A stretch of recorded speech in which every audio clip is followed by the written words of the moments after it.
Fast, flashy, frustrating. Rematch is the latest football game that's part arcade, part esports, and entirely chaotic. Today I'm breaking it down into the good, the bad, and the downright ugly of Rematch. Let's start with what Rematch gets right, because there's quite a lot and it's a really fun game to play, and I'm going to start with that. Gameplay. Gameplay is where this game shines. You have complete control over your player as you maneuver them around the pitch. You try to take control of the ball, dribble it, maybe try some flicks, a couple of passes, smashing a screamer from halfway, squeezing in a last second equalizer. It feels tight, it feels responsive, it feels rewarding when you play when something comes off. Having your player jump up in the air, hit a volley, smash it into the top corner feels amazing. Even on defense, when you're scrambling to make sure the opposition doesn't get a shot away, it feels fun. Chucking in slides, blocks, jockeying the opposition, trying to just get anything in the way of the ball getting in the back of the net.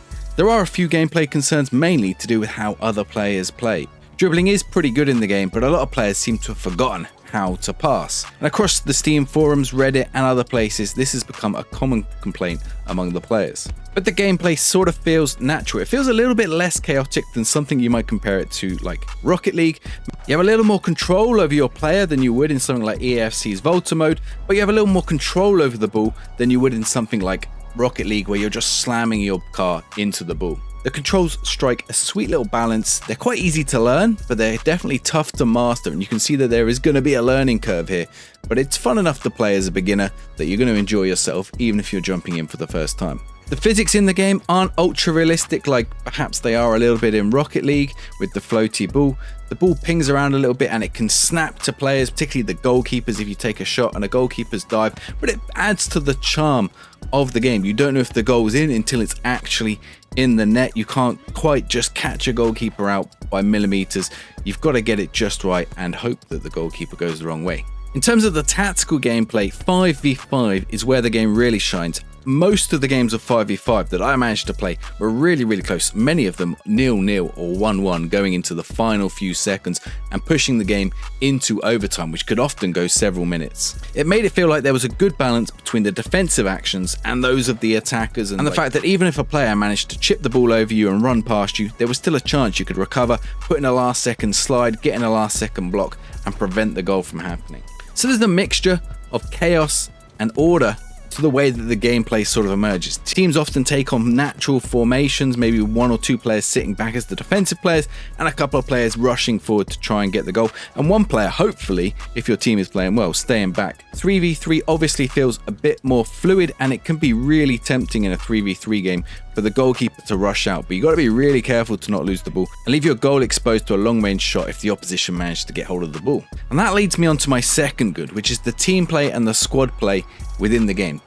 Rematch really shines when you get a group of friends together, you're all in a voice call, you're playing together, you're organised, you've got one player up front, you can call players on. One of the most frustrating things when you're playing with randoms is you can't tell them that there's a player right on their tail and they're about to get slide tackled from behind. But when you get into a call, whether on Discord or your PlayStation network, it really helps with the dividing up of roles and responsibilities across the team. You've got a player who's better in goal, they can just run back and go in goal, while you, who might be a better defender or better attacker, can go out on the pitch and help the team in the way in which suits your best ability. It also means you can start to pull off some of the coordinated moves that we're starting to see on the Reddit. One of the favorites is where one player chips up the ball and another player then volleys it into the top corner. It allows for more things like passing plays rather than the greediness we see when you're playing solo, and creating sort of set plays within your team that you often resort to. One of the things about the gameplay that makes it feel really nice is that it isn't just button mashing. Good players often stand out. You can see a player who has really taken to the game or put lots of hours into the game. Positioning, passes, precision shots, even the tricks and skills that they can pull off. You feel your progress when you do them, and you can also definitely see it in the opposition or your teammates when they have mastered the game. The third of the good that I think is in this game is the visuals and the style. Visually, it pops. The arenas are slick, the animations are clean, the art style has a sort of attitude that you don't see in many other games. It's not trying to be EAFC, it hasn't gone hyper realistic, it's trying to be fun. It sort of takes from the studio's previous games in Absolver and Sifu. There's this semi-cartoony look to it with a little bit of pastel colors. You get this background environment that changes when you score a goal, which creates some really nice environments. Actually, the environment around the stadium is based on the last goal scorer, and it just looks really pretty. There are custom goal animations, all kinds of little trails, little bits of swagger and personalization that make every game feel a little bit great.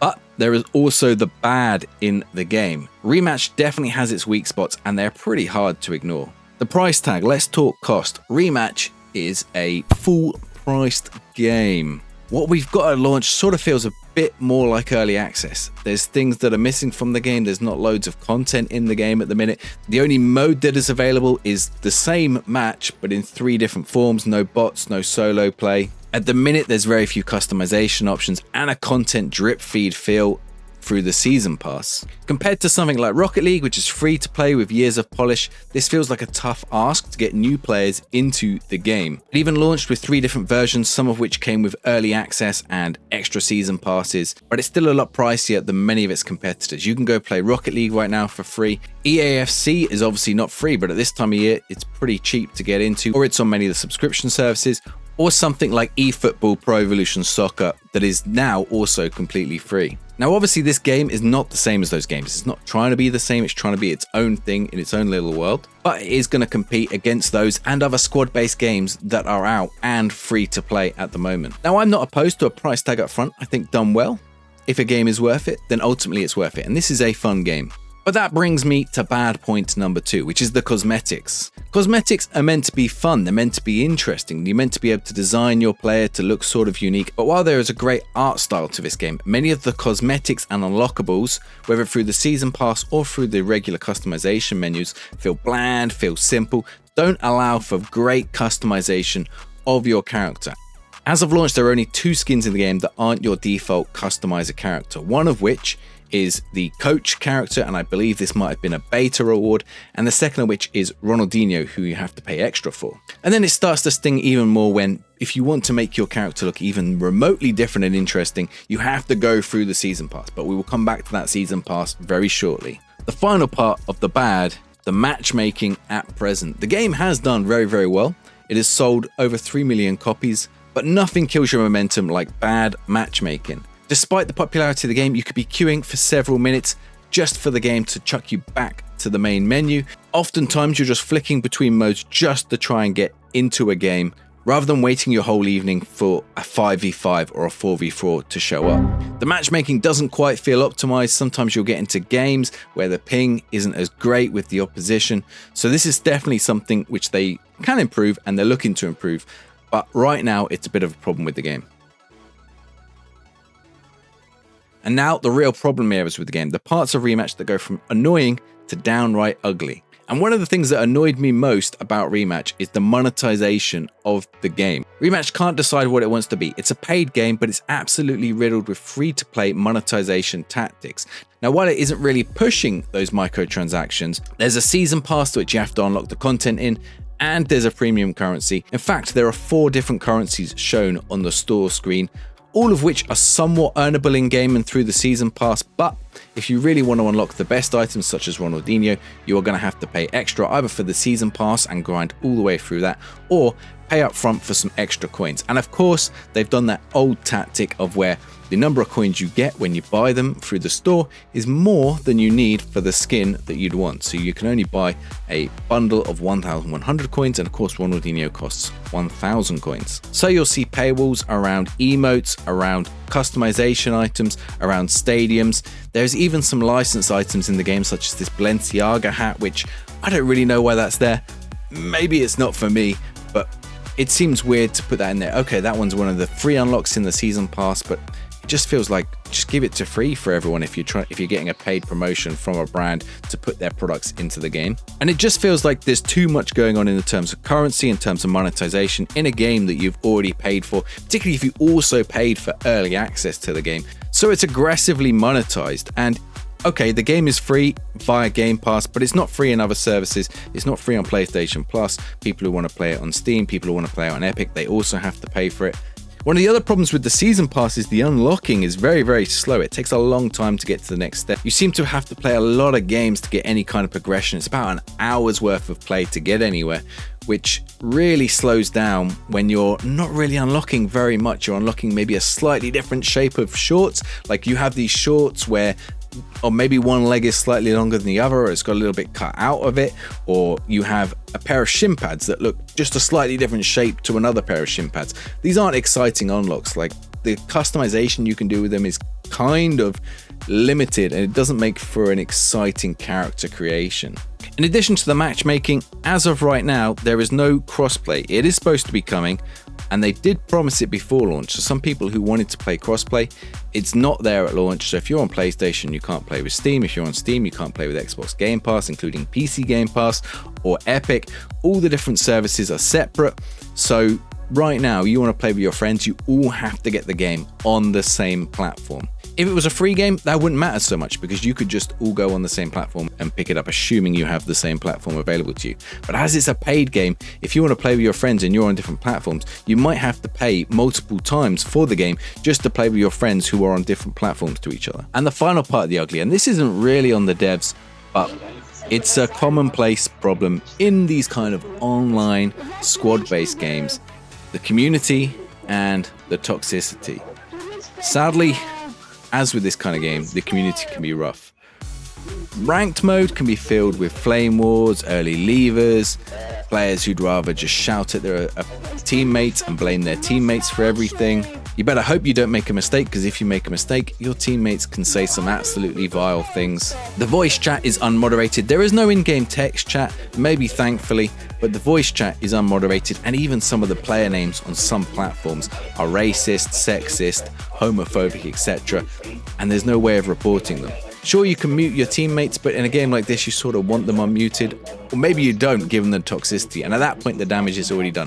So until there's a robust reporting and moderation system, it's a big turn-off for the game, especially for new players. It's not very easy to find where or how you would report a player who's being toxic in the environment, even if they're just swearing or blaming others for things. You know, there's no ranking system for rewarding good gameplay, for rewarding helpful teammates, etc. And it goes hand in hand with what I was saying earlier, in that many players in the game right now are very selfish and just hold on to the ball and hold the ball.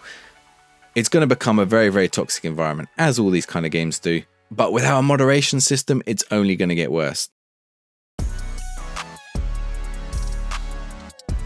So what are my final thoughts on Rematch?